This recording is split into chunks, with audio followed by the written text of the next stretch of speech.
Hi Taurus, here is a general look at your solar chart for April 2014, and we are having a very full menu this April with a lot going on astrologically speaking. There is going to be a configuration in this sky known as the cardinal grand cross. That's 4 planets in the cardinal signs, each on the point of a cross shape, which makes a great big sort of square in the sky. And there's going to be some Mercury coming in onto one of the points as well. And also we're going to have a solar eclipse in your sign, Taurus, so that can be quite significant for you. It's a neutral energy, but it's an energy that you can use. And these grand cross energies are going to be tightening up from mid-month onwards. They're already coming in over the back end of March, and they will still be around in the beginning of May, but looser then. And this configuration, or 2 of the players in this configuration, is what's been behind the general disruption and change that's been affecting establishment systems in our societies and just general sort of organizations and structures in our world for the last few years. And now in April, those 2 players are lining up with 2 others, and one of the others is Mars, which is sort of going to light the fuse on the whole lot. But Mars will be going retrograde, and the advice would be, if you've got to launch anything major, a project, an enterprise, a negotiation, you know, sort of initiate negotiations, or indeed take an action against someone, like throw the gauntlet down, it wouldn't be a good idea to be doing it over April, and in fact probably even for most of May, and indeed not until Mars goes direct again, which is coming up on May the 20th. So if you can possibly hold off, if somebody else has made the first move, then that's okay, but not unless you don't mind hold-ups and sort of delays and cross wires and generally things sort of spinning its wheels in the mud. Then don't take that first step yourself. Now, this is I'm calling it the pressure cooker configuration, this Grand Cross, because there's a lot of tension, a lot of really hot, conflicting energy in it. But there is one wonderful beam of light, really, a ray of hope coming in here in the shape of your ruling planet, Taurus. So you could be, even though you're not one of the cardinal signs, you obviously are going to be mixing with other people who are cardinal signs, or at least have their sun in a cardinal sign. Most of us have maybe a planet or an important point in a cardinal sign, but this Venus aspect is very positive onto 3 of the players on the cardinal grand cross, and that means she's got the majority there already. And where she's going to be in your transit chart, which I'll try and explain in a minute, is probably a place that you should give a lot of attention to over April. Venus moves into very sensitive altruistic Pisces from the 6th onwards, and that will be spanning the time when the energies get really, there's a lot of friction there with the energies, and so she will be like a welcome, cool hand across a fevered brow, I think, in Pisces. When she's at the top of her game, she can be very compassionate, very kind, and sensitive and imaginative as well. And when she is not really, when her energies are like discordant, she can be a bit of a martyr. She can be feeling a bit sorry for herself, I suppose. So if you keep that in mind, try to play the Venus card in Pisces at the top of her game. And she will help us to see that it is not about right or wrong. It's not about hurling blame or accusations. It's not about being very opinionated and ego-driven. It is about becoming more aware of what we all share here, and that's our commonalities, not our differences. So it is a really much higher level of consciousness. It's a kind of more, you could say, philosophical awareness, and it's almost like the different frequency. It's like the radio is on a different wave band. So if you can manage to get your receiver on that different wave band, you can step into this wonderful invitation. You can take that invitation and step through the door that Venus is holding open in April into that, what I would call, unity consciousness. Now, this solar eclipse is going to be in your sign, and it would be smart to, on the 24-hour period around the eclipse, to take one positive step in the direction of better relationships with others. And I suppose underlying that is a better relationship with yourself. So take one positive step in the direction of being more sympathetic and understanding to yourself, and that's not in an ego way, but also sympathetic and understanding to others, feeling what it's like to be walking in their shoes. And of course, try to strike the balance between others and yourself during this time here. The solar eclipse energy is going to be unfurling its leaves over the subsequent 6 months. But if you were to make that kind of statement of intent on that day, then it would just set up almost like a pulse of unfolding in that direction over the rest of that time. And it will be, if you can do that, it would be advisable. And also concentrating on your deeper interests and concerns, or maybe your goals and ambitions. Now, you're likely to be feeling very sensitive in close personal relationships, Taurus, anyway at this time, because of the long-running transit of Saturn in your opposite sign, Scorpio. And that's got you working really hard when it comes to balancing your point of views with that of others. However, more on that in a minute. At the beginning of the month, Mercury is putting the mental focus upon furthering your aims through group gatherings, group connections over the wires, also through friendships. You can be, old ones or new ones.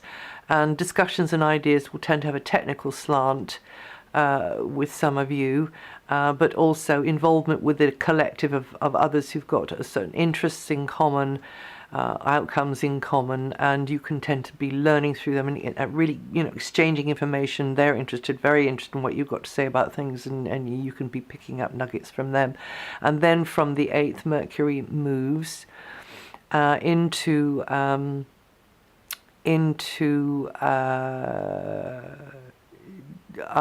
area which is to do with more your private life, your memories, mulling things over, going deeper into yourself, feeling maybe not quite certain about how to proceed, things at 6s and 7s, you haven't got quite the information that you need.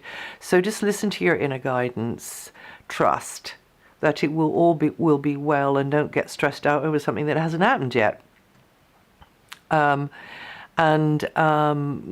Really kind of get out of your own way. Around mid-month, there may be a flashpoint of clarity which kind of catapults you into a new track, a new way of thinking, and maybe then you will have to admit that you've got to get out of your own way. From the 20th, it's a powerful time with the sun in your sign. It's a good time for taking stock and reviewing things, but in general, things should be clearer for you to get on with what's closest to your heart, your personal aims and ambitions. I should have said until the 20th, the sun is in an area which is very private, which is things going on behind the scenes and within you. It's quite an emotional area. You kind of feel a bit touchy, but that is a karmic house, so how you handle that will give you brownie points in heaven. But during that phase there until the 20th, it's no time to cling to your ego, given the position of Venus from the 6th as well. And then from the 23rd, Mercury is in your sign, putting you more in the stream of information exchange. A lot of messages may be coming at you, flurry of communications going on there. Maybe you can feel quite scattered at times because there's a lot to get your head around, and maybe the schedules and timetables and maybe even travel to think about there. And then until the 6th, Venus is helping you to create more favorable circumstances in your general direction, your targets, your goals, and others can, in high places or with the ability to help you, got the power to help you, will tend to see you in a good light and will tend to be allies for you. And also you can be getting on reasonably well with parents or parental figures, bosses, and anything to do with officials, red tape, that kind of thing. And then from the 6th, Venus does make this pivotal move into Pisces, and that's where you can be very much the good companion to others, feel warmth in friendship, making new friends as well, transforming perhaps a certain relationship into something a lot warmer, a lot closer. And social gatherings of all kinds, whether that's for work or pleasure, are favorably highlighted during that period there. And the milk of human kindness, within the group dynamic and within friends is very much there. And this is where to look. Maybe you are, as you're not one of the cardinal signs with your sun anyway, maybe you are the one that's kind of being supportive to others who are in the thick of it, and under a lot of pressure. You are the enabler in some way. You have shown your kindness and your unconditional compassion to others. That would be the ideal anyway. Now, the Saturn cycle I touched on before, and at times you will feel that others are being very unreasonable and that you're falling woefully short of their expectations or their standards, and you'll feel very frustrated, you'll feel inhibited, you'll feel like your will is being inhibited by what they want. Also, in another way it can work is that you are in a one-to-one relationship which is teaching you a lot, but expects you to develop and cultivate something. So you've got to do it almost like a teacher there. And if you've decided, because this transit can actually make or break relationships. And if it's making the relationship, then you want to step into more responsibility. You want to take it on your shoulders. You don't care, it's worth it. You've weighed it up and you've just decided to tick the box. So then you decide to go with it, and probably when you look back down the line, you'll be very, very glad you did. But if something's been chronically tiring you out, spinning its wheels in the mud, not getting anywhere, not going anywhere, then it might be breaking the relationship, this transit here. And then just give thanks for what you've learned and move on without bearing any grudges. Just be very happy for what you've gathered to yourself and has helped you mature yourself through this interaction with another. Until July, Mars is in an area to do with health, daily duties, work, employment, that kind of thing. And just be careful you don't overstretch your energies. It could be that if it's a sort of health or work, somebody's pushing you into something that you don't feel quite right about or you're not quite ready for, and you might dig in those obstinate, the heels of the bull, which is fine, because actually Mars is very pushy. It's all go, go, go. And in this area here, service providers, health providers, co-workers, they might be just going too fast or being too hasty or overlooking something, and if you get a gut feeling about it, then dig those heels in. You can do that better than any other sign. So overall, this Mars position, though, can deliver results. You can be very proud of yourself, how much ground you've covered, how much you've achieved, how much work you've done. But you should realize that Mars likes to act independently. It's very self-sustaining, it's very self-sufficient, and so it likes to have its head, and it rules the head. It likes to be out in front. So you yourself, in the areas of health, work, that type of thing, should be the self-starter. You should be as independent as you possibly can. Don't go to extremes, you know, don't be putting your head in the sand on something, but deal with things at your own pace, in your own way, with Mars there. That would be the general advice anyway.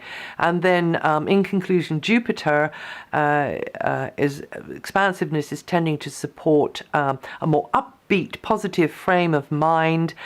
This is a great time to be meeting and greeting, mixing and mingling, getting out and about to interesting places, signing up for a course, giving a course, writing something, creatively expressing yourself. Also, in another way, it's great for developing your people skills, and also just getting your head around new concepts, you know, and new landscapes will be painted onto the canvas in your mind. The canvas is in your mind.